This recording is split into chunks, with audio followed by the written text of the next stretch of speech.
ખુલાસો કોચિંગ ક્લાસીસને કોઈ પણ પ્રકારની માન્યતા આપવામાં નથી આવી। રાજકોટ જિલ્લા શિક્ષણ અધિકારી દીક્ષિત પટેલે મહત્વપૂર્ણ નિવેદન આપ્યું।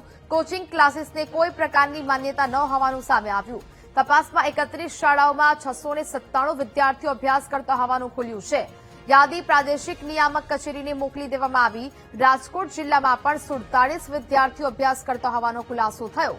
તમામ વિદ્યાર્થીઓના એડમિશન અંગે તપાસ શરૂ છે। વિદ્યાર્થીઓ નિયમિત અભ્યાસ કરવા જતા હતા કે કેમ તે અંગે પણ તપાસ હાથ ધરાઈ છે। તપાસના અંતે જો ડમી પ્રવેશ હશે તો કડક કાર્યવાહી કરવામાં આવશે। कोचिंग क्लास से आई कोई स्कूल है ज नहीं।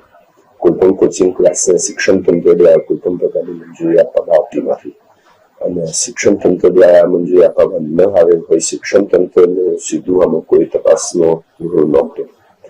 પોલીસ તંત્ર દ્વારા આની તપાસ કરવામાં આવી હતી અને જે વિદ્યાર્થીઓની યાદી પોલીસ તંત્ર દ્વારા અમને આપવામાં આવી હતી એ યાદીમાંથી અમે જે વિદ્યાર્થીઓ કઈ જગ્યાએ અભ્યાસ કરી રહ્યા હોય એનું સંશોધન કર્યું હતું। તેમાં જુદા જુદા જિલ્લાઓમાં આ વિદ્યાર્થીઓ અભ્યાસ કરી રહ્યા છે। શાળાઓમાં જુદી જુદી શાળાઓમાં વિદ્યાર્થીઓના નામ છે તેવું અમને જાણવા મળ્યું। જિલ્લાની અંદર શિક્ષણ વિભાગ તરીકે હું પોતે કોઈ એવી કાર્યવાહી ન કરી શકું, પરંતુ અમે નિયામક કચેરીમાં આ બાબતનો મેલ મોકલી આપેલો છે। નિયામક કચેરી દ્વારા બીજા જિલ્લાઓને આની જરૂરી સૂચનાઓ આપવામાં આવશે અને એના દ્વારા